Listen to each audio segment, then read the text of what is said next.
اس کو 9 میں ہی رہنا چاہیے تھا. پھر چلے 2 لوگوں نے ریکیوز کیا تو پھر 7 میں ہونا چاہیے تھا. اور 7 لوگوں میں جب 2 لوگوں نے اپنے آپ کو چیف جسٹس کی سوابری پہ چھوڑا تو ان کو جو ہے نا وہ نکال دیا گیا اس بینچ سے. تو کسی کو آج تک بینچ سے چیف جسٹس نے نہیں نکالا. یہ کم از کم میری جو ہے نا لیگل پروفیشنل جو لائف ہے اس میں یہ پہلی دفعہ ہوا. کیا آئینی قانونی طور پر یہ چیف جسٹس کا اختیار نہیں ہے؟ جی قطعاً نہیں ہے, قطعاً نہیں ہے. جب فارمیشن ہو جائے بینچ کی, جنہوں نے خود ریکیوز کیا وہ تو ریکیوز کر سکتے ہیں کہ جو نہیں, جس نے ریکیوز نہیں کیا اس کو نہیں نکالا جا سکتا. تو آپ جسٹس منصور علی شاہ کے اس ججمنٹ سے اتفاق کرتے ہیں کہ یہ 4-3 کا فیصلہ ہے اور اسے سو موٹو خارج کر دیا گیا؟ دو نے پہلے ایسے تھا کہ یحییٰ صاحب نے لکھا تھا, اور یحییٰ صاحب وہ اگر آپ اس کی سرٹیفائڈ کاپی چاہیں تو سرٹیفائڈ کاپی مل سکتی ہے, مجھے کہیں تو میں بھی آپ کو بھجوا سکتا ہوں. صورت میں جو غلام محمود ڈوگر کیس ہے اس میں 2 جج صاحبان جسٹس مظاہر علی اکبر نقوی اور جسٹس اعجاز الاحسن, انہوں نے 3 مقامات پر 90 روز میں انتخابات کروانے کے حوالے سے اپنے فیصلے میں لکھا ہے. تو جو یہ 2 جج صاحبان ہیں پھر ان کی رائے کو بھی شامل کر لیا جائے, اور اگر آپ 9 کے حساب سے کیلکولیٹ کرتے ہیں نہیں, وہ اگر آپ نے میری بات سننے, اگر پارٹی کا کیس پلیٹ کرنا ہے تو وہ آپ کی مرضی ہے, مگر اگر سوال کر کے میرا جواب لینا ہے تو پھر میرا جواب لیجیے. ٹھیک ہے, وہ ججز جو ہے نا وہ غلام محمد ڈوگر کیس میں یہ سبجیکٹ نہیں تھا, اور وہ صرف ٹرانسفر پوسٹنگ کا سبجیکٹ تھا. اس میں کیسے لکھا جا سکتا تھا یہ 90 دن والی بات؟ تو اس 90 دن والی بات کو انہوں نے لکھ کے اور وہ ریفر کر دیا چیف جسٹس کو for taking of so motto action. تو سو موٹو ایکشن تو ہو گیا, مگر اس کے بعد ان کو ریکیوز کرنا پڑا. اعتراض پہ سمجھ لیجیے اور خود سمجھ لیجیے, جو ریکیوز کر گئے وہ ان کا اختیار, بات ان کی حد تک ختم ہو گئی.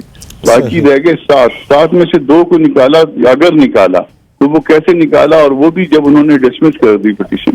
صحیح. تو کامران صاحب آپ یہ کہنا چاہ رہے ہیں, جو آپ کی باتوں سے مجھے معلوم ہوا کہ کانسٹیٹیوشنلی کوئی پروونشل اسمبلی 5 سال سے پہلے ڈیزالو نہیں کی جا سکتی, کیونکہ کیئر ٹیکر کا سیٹ اپ کا جو معاملہ تو وہیں رہے گا. ایسا ہے کہ پاکستان کی جو آئین کی اسکیم ہے اس میں الیکشن جو ہے نا وہ بنتا یہ ہے کہ ایک ہی دفعہ ہوں. بالکل ڈیزالو ہو سکتی ہیں اسمبلیاں, پہلے ہو سکتی ہیں, اس میں کوئی ممانعت نہیں ہے, مگر جب الیکشن ہوں گے تو وہ ایک جگہ پہ ہوں گے. کیونکہ اگر آپ بعض لوگ جو ہے نا وہ انڈیا سے جو ہے نا اس کا موازنہ کرتے ہیں. انڈیا میں جو ہے نا وہ کیئر ٹیکر سیٹ اپ کا جو ہے کوئی کانسیپٹ نہیں ہے, وہاں وہ اسمبلی کنٹینیو کرتی ہے, وہ وزیر اعلیٰ جو ہے وہ اسمبلی تو کنٹینیو کرتی ہے, وہ سی ایم جو ہے وہ کنٹینیو کرتا ہے. اس میں وقت کی کوئی قید نہیں ہے کہ کیئر ٹیکر سیٹ اپ پھر 3 سال کا ہوگا, 4 سال کا ہوگا. اگر بات وقت کی نہیں ہے, بات یہاں پہ ایک فیئر اور فری الیکشن کی ہے. 218 کی لینگویج بھی یہی ہے, اور 224 میں جو کیئر ٹیکر کا کانسیپٹ آیا وہ اسی لیا ہے. سر یہ 218 کا اطلاق جو ہے وہ ضمنی انتخابات پہ کیوں نہیں ہوتا؟ جب 20 حلقوں میں پنجاب میں الیکشن لڑا جاتا ہے یا 8-9 سیٹوں کے اوپر قومی اسمبلی کے, تو یہ فری اینڈ فیئر اگر آپ کے خیال میں نہیں ہو سکتا ایک پراپر گورنمنٹ کی یا کسی سیاسی جماعت کی حکومت کی موجودگی میں, تو یہ پھر اس کا مطلب ہے ضمنی انتخابات بھی نہیں ہونے چاہیے. نہیں, اس میں ایسا ہے کہ 224 میں ایسا نہیں لکھا. میں نے آپ کو اسی لیے کہا تھا کہ 224 نہیں, میں 218 کے حوالے سے بات کر رہا ہوں کہ جو 218 جو یہ کہتا ہے کہ میرا بھائی تو ملا کے پڑھیے نا, 224 اور 218 کو ملا کے پڑھیے نا. وہ بات ایز اے ہول لکھی ہوئی ہے, وہ پیس میل میں نہیں ہے. کسی ایک حلقے میں یا 4 حلقوں میں یا 3 حلقوں کے لیے جو ہے نا وہ کیئر ٹیکر سیٹ اپ نہیں آ سکتا, مگر جہاں پہ جنرل الیکشن ہوں گے وہ کیئر ٹیکر سیٹ اپ کی بات ہے. جہاں پہ 90 دن ہے اس سے آگے پیچھے ذرا صحیح. میں علی نواز اعوان صاحب کو ڈیبیٹ میں شامل کرتا ہوں. علی نواز اعوان صاحب, ظاہر ہے کہ آپ آئینی ماہر نہیں ہیں, قانونی ماہر نہیں ہیں, تو میں آپ سے ذرا سیاسی بات کر لیتا ہوں کہ یہ بات کی جا رہی تھی مریم نواز صاحبہ کی طرف سے کہ پہلے پلڑے انصاف کے جو ہے ترازو کے پلڑے برابر ہوں گے, پھر انتخاب ہوگا, پہلے احتساب ہوگا, پھر انتخاب ہوگا. اور پھر ایک خبر جو ہے وہ ذرائع سے چلائی گئی جمعے کے روز کہ جب یہ جیسے ہی آپ لوگوں کی پٹیشن سامنے آئی اس وقت ہفتے کے روز جو ہے یہ خبر چلوائی گئی کہ جو مسلم لیگ نواز ہے اس نے یہ فیصلہ کیا ہے کہ اپنے تنظیمی کنونشنز میں, اپنے جلسوں میں ایکسپوز کریں گے ہر اس شخص کو جو عمران خان صاحب کا اعلی کار ہے. تو آپ کو لگتا ہے کہ عدلیہ کے حوالے سے ایک باضابطہ مہم کا آغاز ہو گیا ہے؟ تھینک یو نقوی صاحب. مجھے تو ابھی تک بات سمجھ نہیں آئی. سمپل سا اصول ہے, اگر آپ سمجھتے ہیں کہ ان ججز نے جو فیصلہ دیا وہ غلط ہے